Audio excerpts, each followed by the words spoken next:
Hi, it is that time of year where I tell you about my favorite books that I read this year. I read 53 books in 2017 and here are 10 of my all-time favorites. It's hard to say how I pick these. I think I go with a gut feeling. I think about the books that I would reread again, the books that stuck with me, the books that I would give as presents or would recommend to other people. There's a bunch of other books that I read this year that aren't on this list that I would highly recommend and that I absolutely loved, but these are the 10 that I ended up with. If you want to see more of these videos, by the way, I do one of them every single year, and I'll put the ones from recent years in the description because they're all still very valid and all books that I love very much. Some of them I have reread over the years. I'm going to kick it off with one that I think is going to be on lots of people's lists, and it is The Handmaid's Tale by Margaret Atwood. I've owned various different editions of this book over the years and it's taken me quite a while to get around to it, and it was the TV show that prompted me to read it. I read it before the TV show. Yeah, I read it before. And after reading it, I was just thinking, I cannot believe it took me that long to read it because it is just right up my street. I feel like by now people know what it is about, but it is a dystopian society where a lot of like young and fertile women basically have to be handmaids. They have to live with a couple, just be there to like get pregnant and basically produce a baby for them. Margaret Atwood has said as well that every single thing that happens to women in this book is something that is happening or has happened somewhere in the world. My favorite bits of this book were the historical document at the end and kind of the way it was written by someone looking back on the situation and narrating how these things progressed, while she also discusses the sort of more recent situation she's in. So yes, a modern classic, well worth reading. If you watched the TV show and loved it or saw trailers for it and were intrigued, I would highly recommend it. I actually made a full video about this book as well for my End of the World book club, which I've been running over the last year, so I'll put a link to that in the description if you want to hear me chat more about this one. Next up, some poetry. This is Bone by Yrsa Daley Ward. I made my first sort of poetry video this year with Ariel Bassett, big poetry lover and fellow booktuber, and I promised myself I was going to read more poetry, and I have actually read quite a bit of poetry this year and planning to read a lot more next year, but this is one of the bundles that I connected with most. I also got to film a video with her for work. I work at Penguin and she's a Penguin author, and seeing her perform was really amazing. This bundle talks about childhood, about lovers, about abuse, about family. I felt like it was extremely accessible, which is awesome as well, and there were so many amazing one-liners. The dedication's great. It says, "Because writing is a soft and hard place all at once." Intro.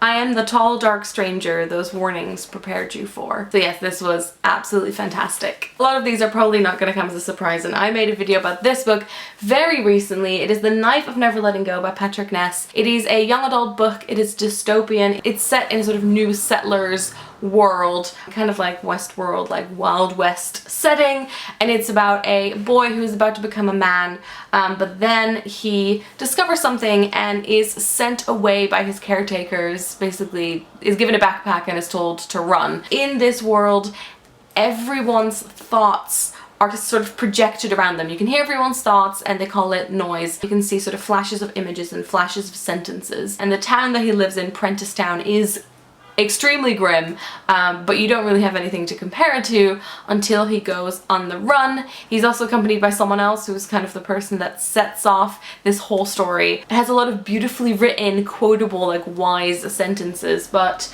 the dialogue, for example, of all the characters is really like simple and straightforward, and then some of the words that are basically too complicated for the boy, the main character, to be able to spell are actually spelled the way that he thinks that it would be spelled. But I read this so quickly. There's 2 more in the series and I absolutely loved it, and I cannot believe I hadn't read it until now. The next one is one that I read in the beginning of the year, and I think the moment I read it I knew it was going to be a favorite, and it is Homegoing by Yaa Gyasi.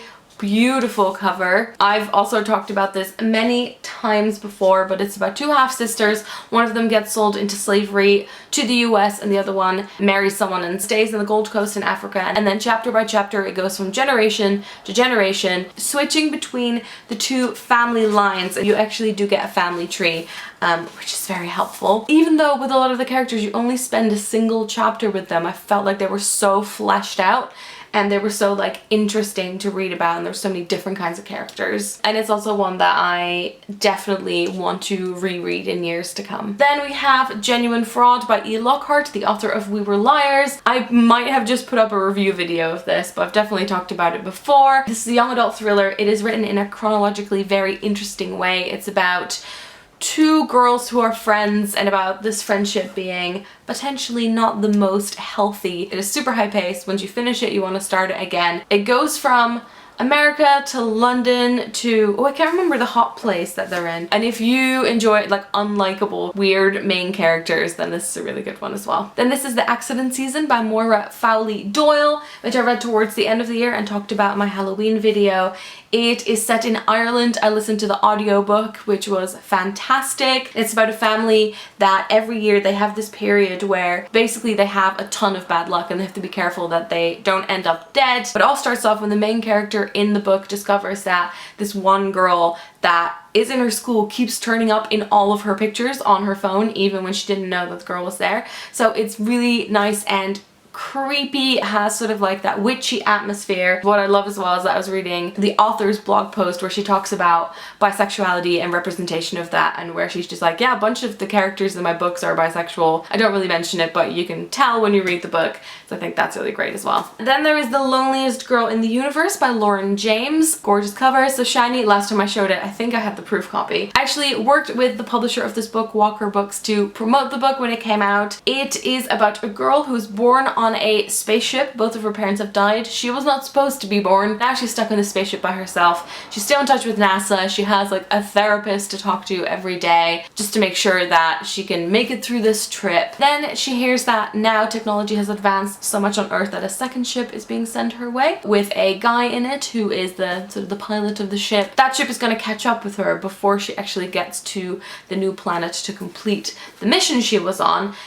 This is so much darker than I thought it was going to be. It's definitely a space thriller. It's really creepy, and it's also great for if you might want to read some sci-fi but you haven't read a lot of it yet. And then I love that Lauren James always puts women and girls that have like STEM jobs in her books, which is awesome. And then a well-loved YA book that I finally got around to reading this year. It is Aristotle and Dante Discover the Secrets of the Universe. This was also an audiobook that I listened to, read by Lin-Manuel Miranda, would highly recommend. And this is very different from a lot of the young adult that I read. I really like pacey, like high concept, potentially dystopian stuff. I don't read a lot of contemporary ones, and when I do read contemporary young adult, that is more about the relationships between people than it is about plot. Very often I don't like them, but this was one that I absolutely loved. It is a beautifully like sensitive, like slow written story about two boys who meet at a swimming pool and then start a friendship and try and figure out what that actually means and if there may be more feelings involved. It is set in New Mexico. I think they're just like the kinds of characters that I haven't encountered that much before. Very often they're either like stubborn teenage girls or they're like massive bookworms, and it's just very interesting reading about these characters, and it's a beautiful story. Only two more left, so I'm gonna go with The Bear and the Nightingale by Catherine Arden. Again, I've brought this up throughout the year. This has a like folktale-y setting. It's set in Russia, kind of like medieval vibes, I'd say. There's house spirits. There's a teenage girl who doesn't want to get married off, and she's the only one that can really actually see the house spirits. I think I read it at the right time, and it was just the thing I was really craving. It did take me a little while to read, but it was one of those books where when I was sitting on the bus I was like, oh yeah, I've got my book, and I was really excited to read it. I think it's going to be a 3-part series, but can very much be read on its own. I have a proof copy of the second one, so I look forward to diving into that soon. It has a bit of a fantasy element to it, but I feel like the cover, this book just feels very rich. Like the writing is really rich and the characters are, and that is what made me love it so much. And then finally, my last favorite one of the year is Station 11. Again, I don't think this will come as a surprise. I also read this for my End of the World book club. It is one that I had on my shelves for forever. I have the American cover, which has a very like pleasing texture to it. This is about the end of the world due to a virus. 99% of people die, and then you switch to 20 years later to look at what society has become. It is about a traveling acting troupe and orchestra, and they perform Shakespeare plays and they go from little settlement to settlement. I loved seeing what the author thought if people would have like reinvented the internet and electricity, and if they live in big cities or if they live in small groups, and how people talk to each other and how they talk about the time that was before everything happened. It shows a lot about the like coincidental ways in people might have known each other before the virus happened. There's a bit where you flash back to where people were stuck in an airport and there's no flights anymore, and they're not infected because they're in this airport, they've been isolated, and the way that people slowly start giving up their previous roles, like the businessmen are like using their jargon and it all feels meaningless, and they have their credit cards that are useless that they just leave behind on a desk somewhere, and they start collecting all these items that meant a lot to them in the previous world but are useless now. Yeah, this was one that really made me think. It was such an enjoyable read, and I think one that could definitely be loved by people that aren't massive dystopian fans as well. Alright, so that was a pile of books that I absolutely loved reading this year. If you've read any of them, I'd love to hear what you think, and also if you have made a like favorite books of the year video or written a blog post or done anything like that, I would love to see them in a comment below so I can go check them out. As always, links to all the books will be in the description, and I think I'm gonna stop talking now because I've been talking for a while. I hope you enjoyed watching, and I will see you soon. Doei!